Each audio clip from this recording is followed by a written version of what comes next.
Estamos de volta para a segunda e última parte do programa Entre Nós, oferecido pela ITV. Esta que mais do que televisão é a sua visão. Olhamos hoje com profundeza para a prática do jornalismo em Moçambique e trazemos em estúdios o secretário-geral da SNJ, ou seja, o Sindicato Nacional de Jornalistas, o Sr. Eduardo Constantino. Na primeira parte olhávamos para aquilo que é a formação do jornalista e também um bocadinho da liberdade de imprensa. Agora, chegamos ao ponto mais alto. Liberdade de imprensa. Dizia que há realmente liberdade de imprensa, mas eu quero chamar a sua atenção ou trazer-lhe a consciência ou a recordar-lhe algo. O caso, por exemplo, da morte da empresária Valentina Guebuza. Nós, jornalistas, não tivemos acesso a informações profundas. Isso, aliás, já se não é só o primeiro caso. Já tivemos também o caso, estamos agora a gozar de uma trégua, mas já estivemos em momentos, portanto, de conflito, e o jornalista não era permitido a trazer informação como tal. Eu, especialmente, já estive em Muxungue, já estive no Rio Save, nas horas de conflito, mas não nos era permitido tirar simplesmente uma câmera, sob pena de partir-se a câmera e levar por lado o próprio jornalista. Com esses dois exemplos, não podemos chegar à conclusão de que temos realmente deficiência no que concerne à liberdade de imprensa. Eu penso que não. Primeiro, diz que quando da morte da Valentina Guebuza não tiveram acesso, os jornalistas não tiveram acesso à informação. A residência, por exemplo, vimos os invólucros.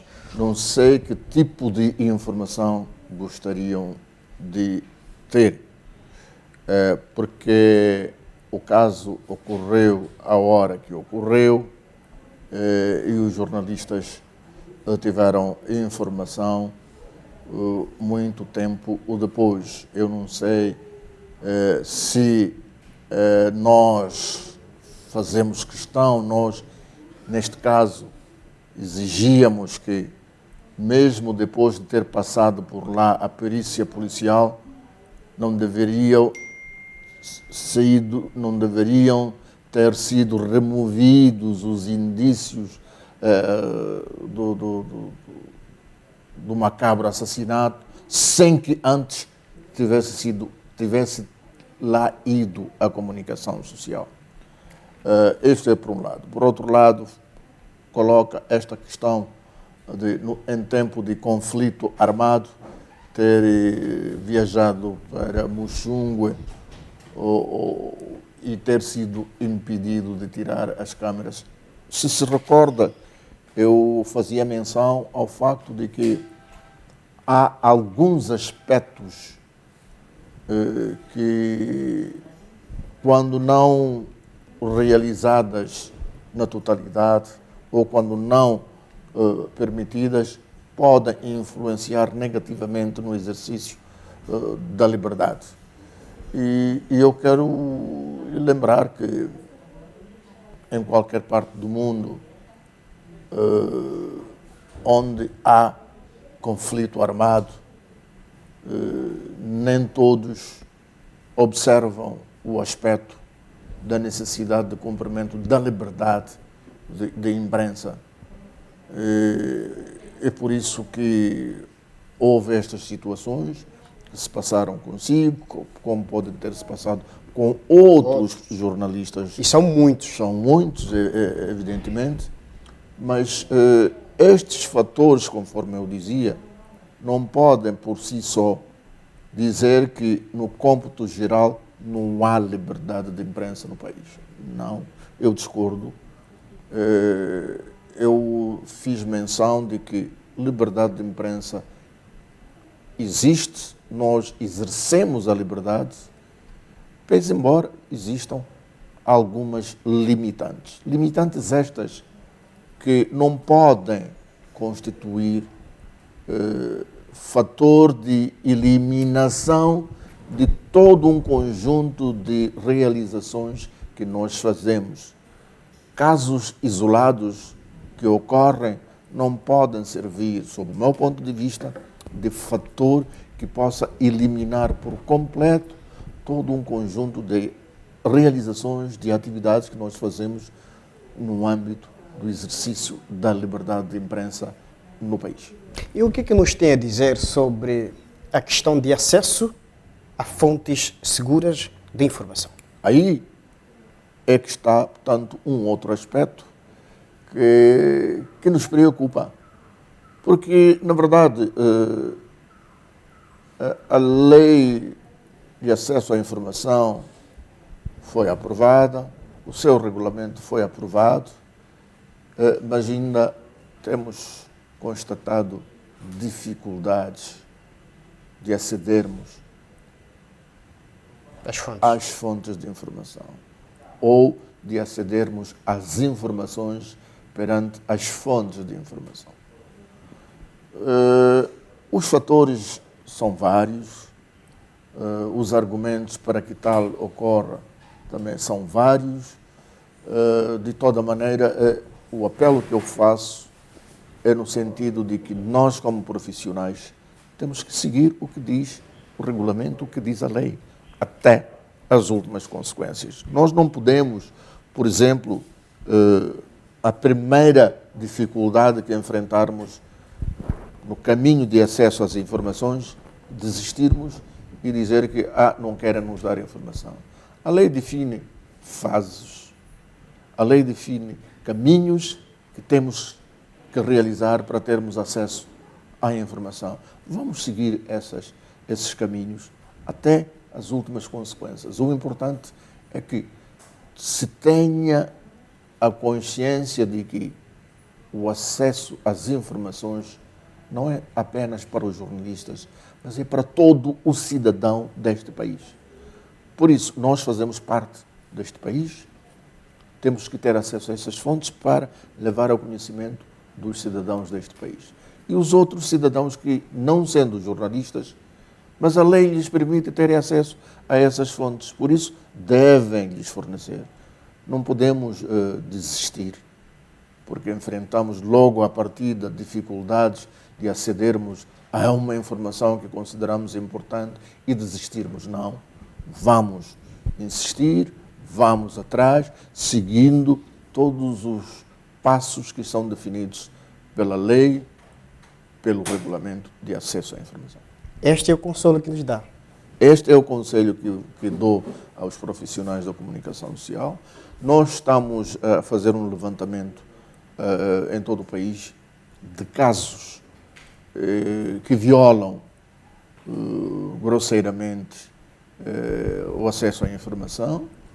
Nós temos situações, temos colegas, principalmente os colegas das rádios comunitárias, debatem-se com muitas dificuldades. Aliás, por falar em colegas de rádios comunitárias, eu já passei por lá, parece que é um mito, para ver lá isso até hoje. Os considerados jornalistas são aqueles que fazem parte de órgãos estatais, ou seja, órgãos públicos.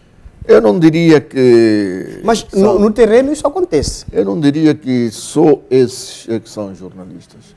Este é um problema de concessão, é um problema de desconhecimento. A lei de imprensa é clara.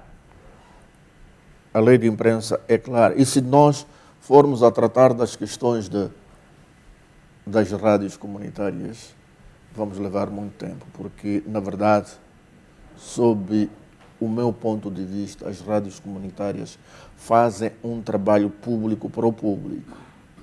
Logo, deviam merecer este respeito que se tem para com outros órgãos de comunicação social.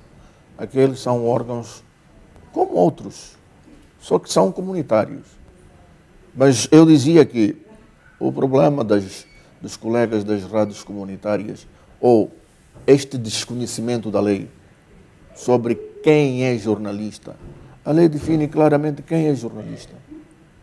A lei define que o jornalista é todo aquele indivíduo que recolhe, processa e divulga num órgão de informação a informação sobre, portanto, qualquer assunto e que vive os rendimentos dele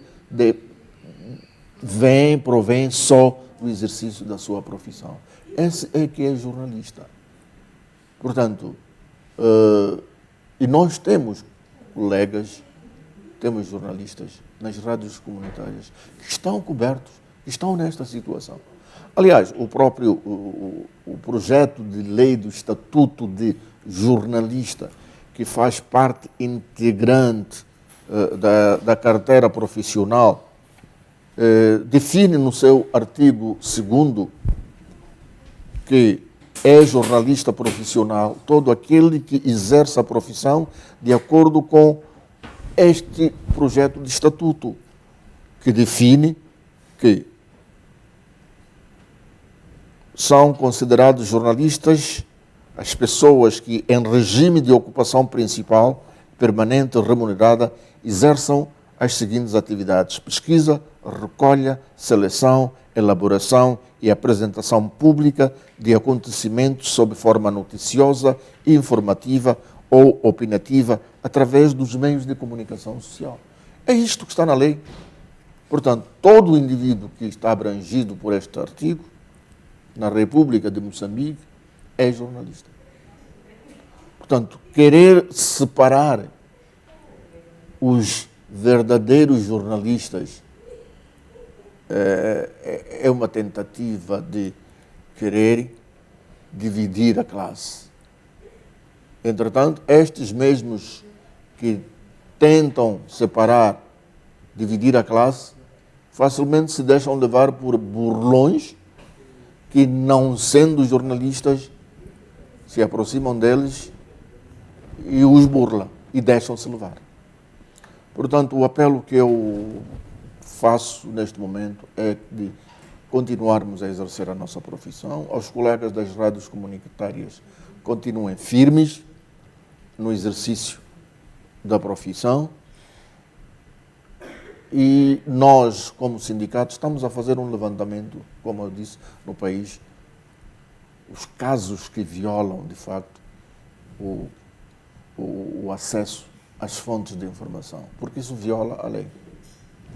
Agora, falamos muito do jornalista ou seja, falamos muito do agente de mídia. Há quem tanto quer saber o que é que está por detrás da deficiência das informações que chegam até eles. Estou mesmo a falar dos nossos telespectadores, que são o nosso grupo-alvo. Eles querem saber. E hoje nós temos essa sorte de contar com o secretário-geral do Sindicato de Jornalistas. O que é que estará por detrás? Se calhar eu esteja a voltar a bater na mesma tecla, mas eu vou usar esses termos. O que é que estará por detrás desta fraca qualidade de informação que chega até ao destinatário? Ou seja, os telespectadores em algum momento até dizem: olha, essa informação está ultrapassada, mas está passada num órgão de comunicação. Ou seja, há quem até diz que eu já não me dou o trabalho de sentar frente à televisão para assistir o noticiário, porque é tudo a mesma coisa e nada de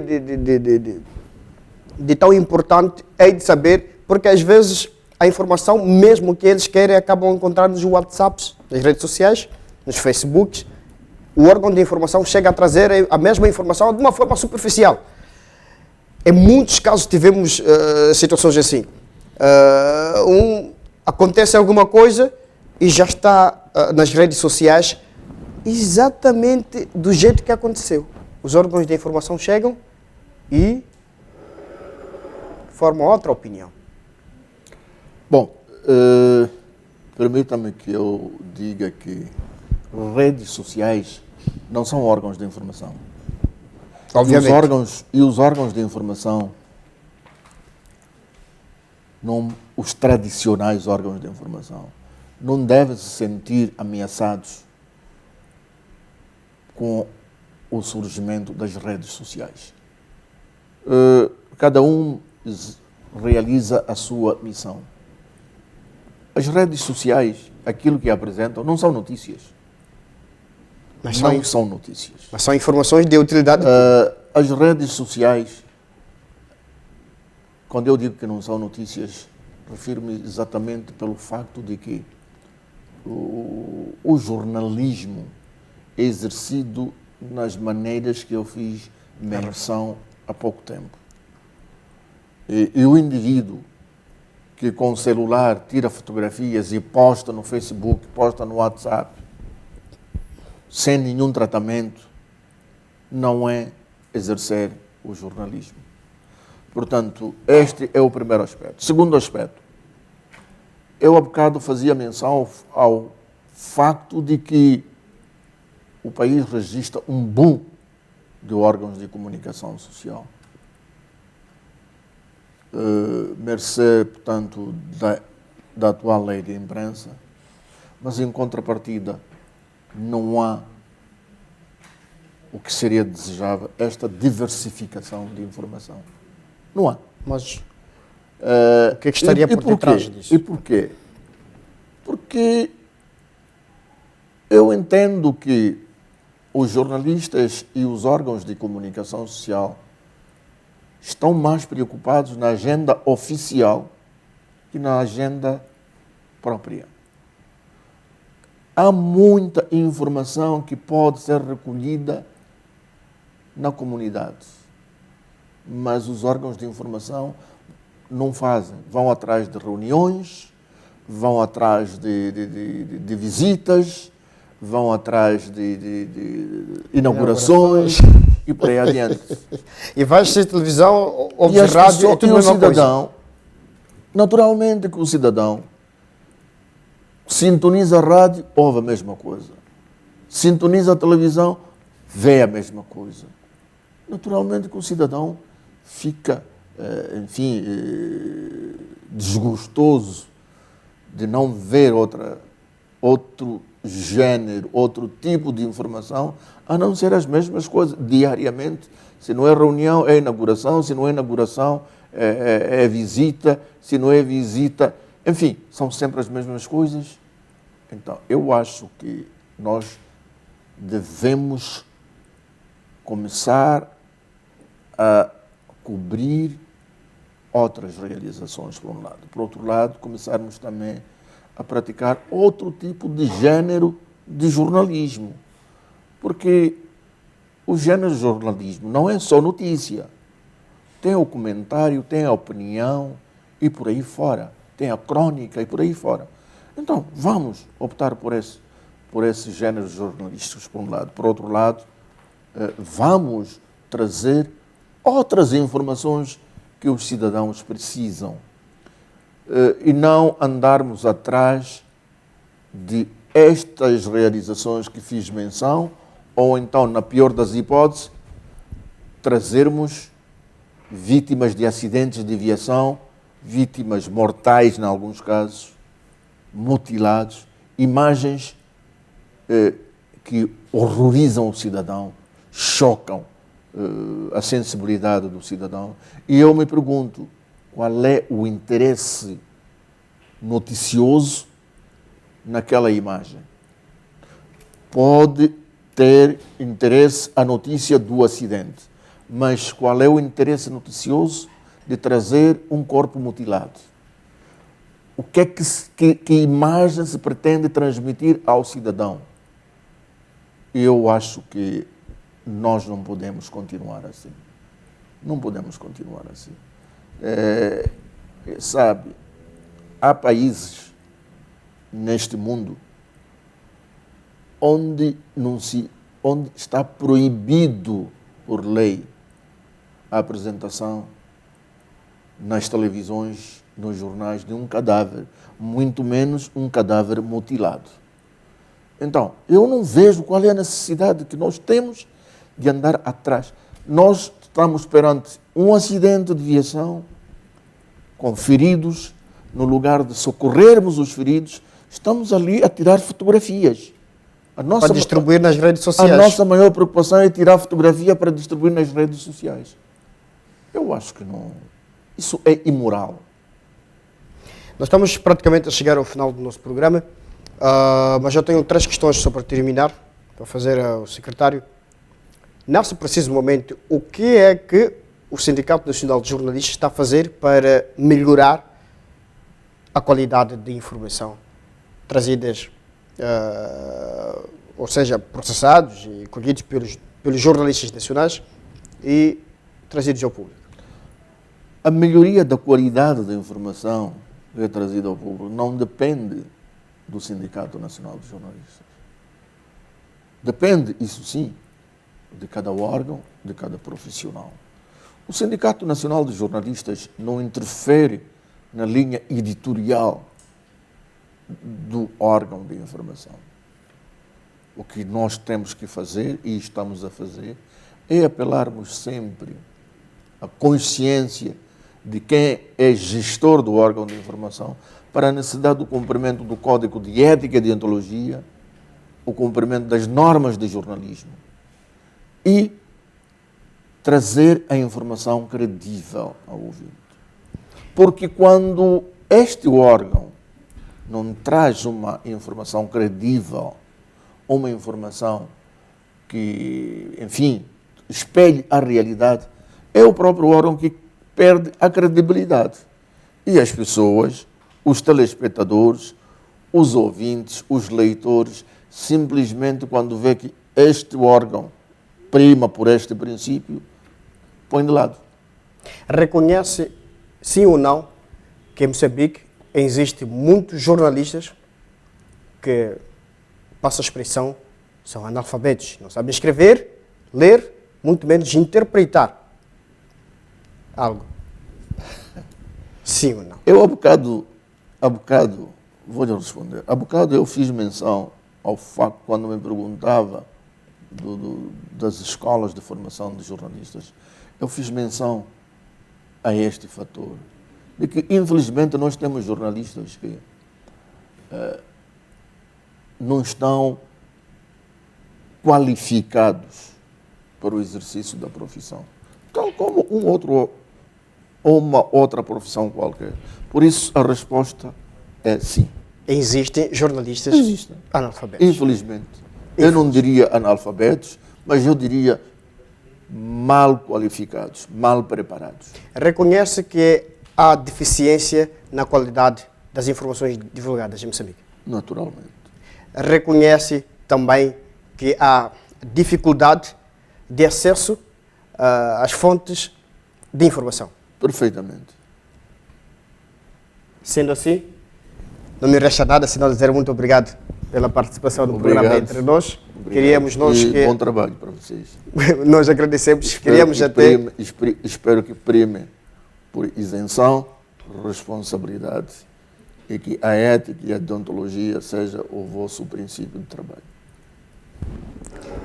Assim foi mais uma edição do programa Entre Nós, oferecido pela ITV. Aliás, são 60 minutos de antena para olhar para assuntos que mexem com a sociedade moçambicana. Nós voltamos para a semana com mais um convidado ilustre e com mais um assunto que merece alusão neste canal de televisão.